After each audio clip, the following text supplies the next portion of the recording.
एक बार एक वन के पशुओं को ऐसा लगा कि वे सभ्यता के उस स्तर पर पहुंच गए हैं जहां उन्हें एक अच्छी शासन व्यवस्था अपनानी चाहिए, और एक मत से यह तय हो गया कि वन प्रदेश में प्रजातंत्र की स्थापना हो। पशु समाज में इस क्रांतिकारी परिवर्तन से हर्ष की लहर दौड़ गई कि सुख, समृद्धि और सुरक्षा का स्वर्ण युग अब आया। और वह आया जिस वन प्रदेश में हमारी कहानी ने चरण धरे हैं, उसमें भेड़ें बहुत बहुत थीं। निहायत नेक, ईमानदार, कोमल, विनयी, दयालु, निर्दोष पशु जो घास तक को फूंक फूंक कर खाता है।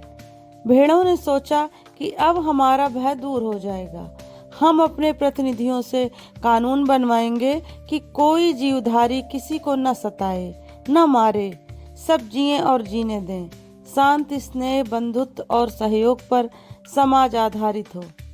इधर भेड़िए ने सोचा कि हमारा अब संकट काल आया।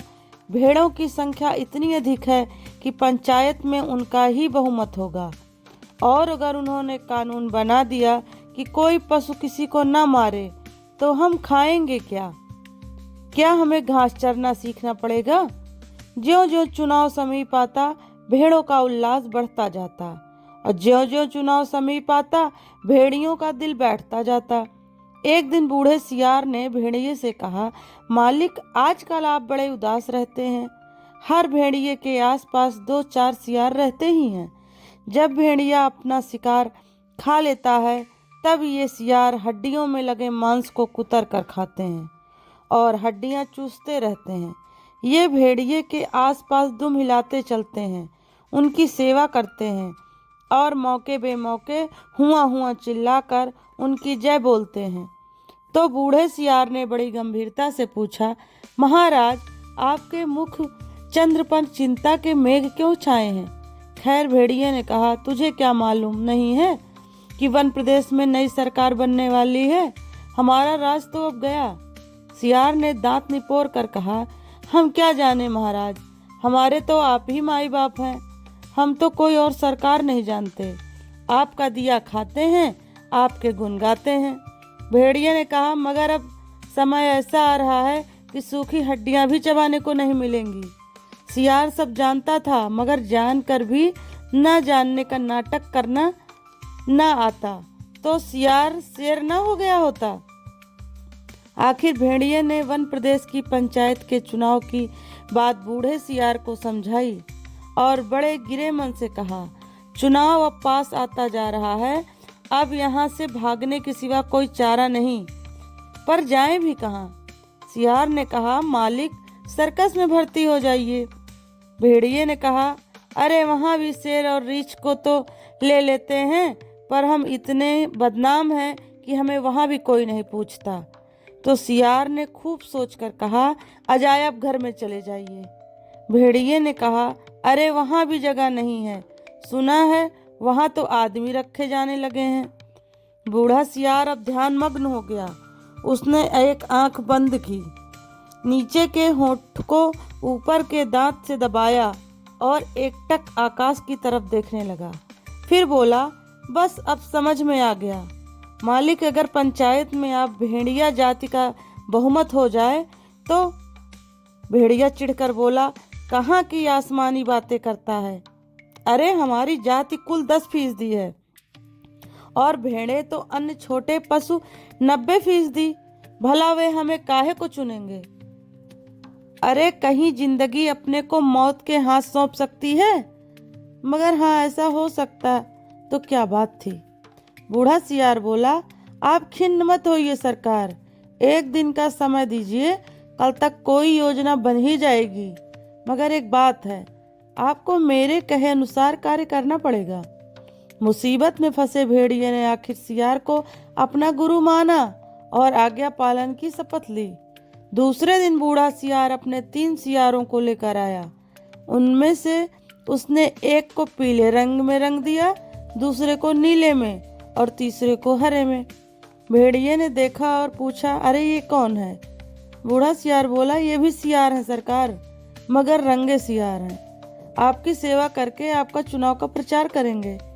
भेड़िए ने शंका की, मगर इसकी बात मानेगा कौन? ये तो वैसे ही छल कपट के लिए बदनाम है। सियार ने भेड़िए का हाथ चूम कर कहा, बड़े भोले हैं आप सरकार। अरे मालिक, रूप रंग बदल लेने से तो सुना है आदमी तक बदल जाते हैं, फिर ये तो सियार हैं। और तब बूढ़े सियार ने भेड़िए का भी रूप बदला, मस्तक पर तिलक लगाया, गले में कंठी पहनाई और मुंह में घास के तिनके खोस दिए। बोला, अब आप पूरे संत हो गए, अब भेड़ों की सभा में चलेंगे, मगर 3 बातों का ख्याल रखना। अपनी हिंसक आंखों को ऊपर मत उठाना, हमेशा जमीन की ओर देखना और कुछ बोलना मत, नहीं तो सब पोल खुल जाएगी। और वहाँ बहुत सी भेड़ें आएंगी, सुंदर सुंदर, मुलायम मुलायम, तो कहीं किसी को तोड़ मत खाना। भेड़िए ने पूछा, लेकिन ये रंगे सियार क्या करेंगे? ये किस काम आएंगे?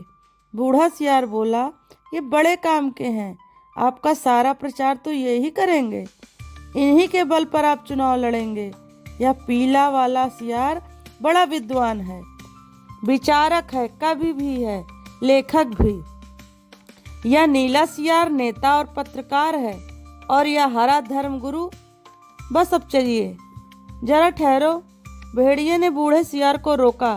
कभी लेखक, नेता, विचारक, ये तो सुना है, बड़े अच्छे लोग हैं, और ये तीनों? बात काट कर सियार बोला, ये तीनों सच्चे नहीं हैं, रंगे हुए हैं महाराज। अब चलिए, देर मत करिए। और वे चल दिए। आगे बूढ़ा सियार था, उसके पीछे रंगे सियारों के बीच भेड़िया चल रहा था।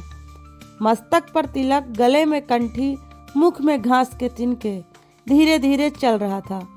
अत्यंत गंभीरता पूर्वक सिर झुकाए, विनय की मूर्ति। उधर एक स्थान पर हजारों भेड़ें इकट्ठी हो गई थी, उस संत के दर्शन के लिए जिसकी चर्चा बूढ़े सियार ने फैला रखी थी। चारों सियार भेड़िए की जय बोलते हुए भेड़ों के झुंड के पास आए। बूढ़े सियार ने एक बार जोर से संत भेड़िए की जय बोली। भेड़ों में पहले से ही वहां बैठे सियारों ने भी जय ध्वनि की। भेड़ों ने देखा तो बोली, अरे भागो, यह तो भेड़िया है। तुरंत बूढ़े सियार ने उन्हें रोककर कहा, भाइयों और बहनों, अब भय मत करो, भेड़िया राजा संत हो गए हैं, उन्होंने हिंसा बिल्कुल छोड़ दी है, उनका हृदय परिवर्तन हो गया है। वे आज 7 दिनों से घास खा रहे हैं, रात दिन भगवान के भजन और परोपकार में लगे रहते हैं। उन्होंने अपना जीवन जीव मात्र की सेवा में अर्पित कर दिया है। अब वे किसी का दिल नहीं दुखाते, किसी का रोम तक नहीं छूते। भेड़ों से उन्हें विशेष प्रेम है। इस जाति ने जो कष्ट सहे हैं, उनको याद करके कभी कभी भेड़िया संत की आंखों में आंसू आ जाते हैं। उनकी अपनी भेड़िया जाति ने जो अत्याचार आप पर किए हैं, उनके कारण भेड़िए संत का माथा लज्जा से जो झुका है, सो झुका ही हुआ है।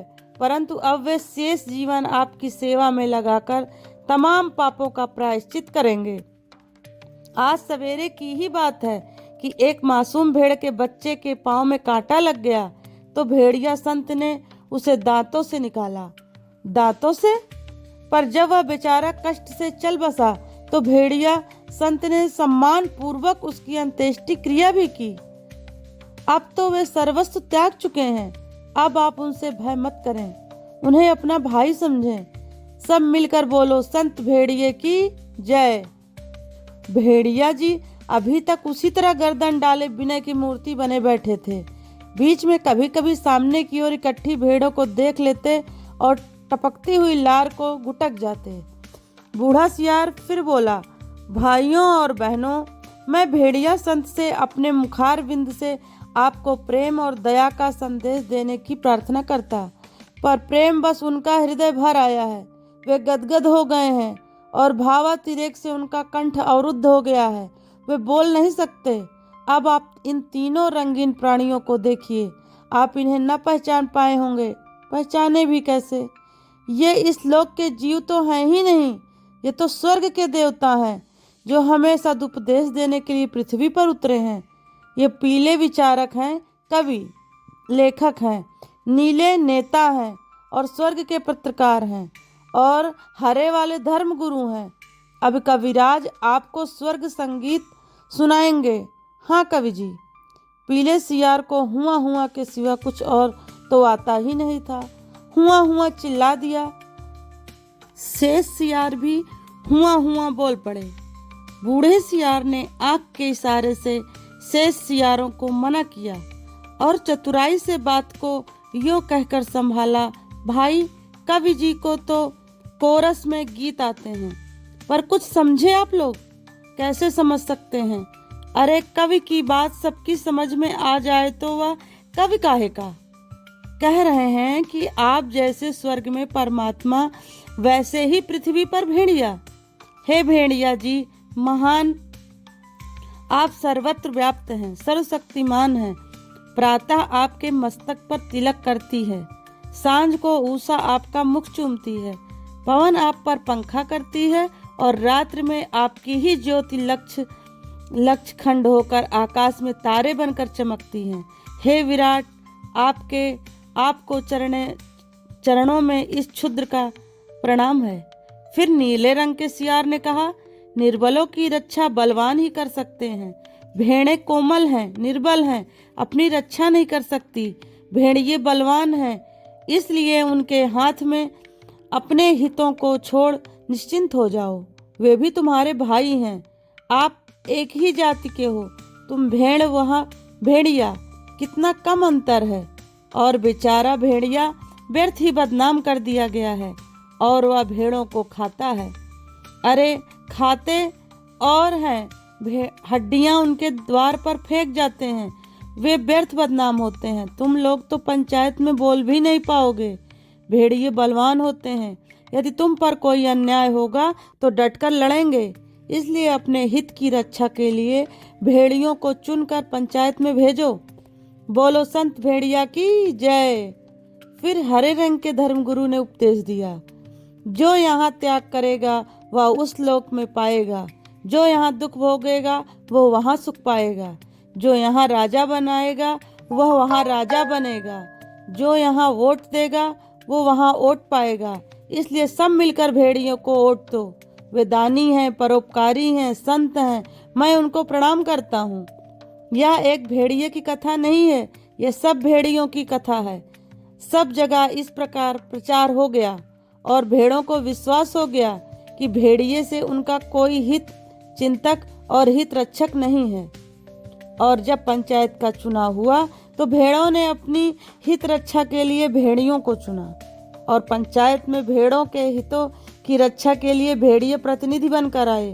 और पंचायत में भेड़ियों ने भेड़ों की भलाई के लिए पहला कानून यह बनाया, हर भेड़िए को सवेरे नाश्ते के लिए भेड़ का एक मुलायम बच्चा दिया जाए। दोपहर के भोजन में एक पूरी भेड़ तथा शाम को स्वास्थ्य के ख्याल से कम खाना चाहिए, इसलिए आधी भेड़ दी जाए। तो दोस्तों, इस कहानी से हमें यही शिक्षा मिलती है कि कभी भी अपना रंग बदल देने से कोई भी खतरनाक इंसान दयालु इंसान नहीं बन सकता है। इसलिए जो ढोंग का चोला ओढ़े रहते हैं उनको बहुत सोच समझ कर उन पर विश्वास कीजिए। हर व्यक्ति सामने से दिखाता है कि मैं बहुत दयालु हूँ, पर वो अंदर से क्या है किसी को नहीं पता। तो अगर आपको ये कहानी अच्छी लगी हो तो प्लीज़ कमेंट में ज़रूर लिखिएगा और ऐसी कहानियाँ सुनने के लिए हमें सब्सक्राइब करिएगा और बेल आइकन को ज़रूर दबाइएगा, जिससे हमारा नोटिफिकेशन आप तक पहुंचता रहे। और हाँ, अगर आपको अच्छी लगे तो प्लीज़ शेयर करिएगा, लाइक करिएगा और ज़्यादा से ज़्यादा मेरा सपोर्ट करिएगा। धन्यवाद। फिर मिलते हैं एक नई कहानी के साथ। तब तक के लिए जय श्री राम। हर हर महादेव।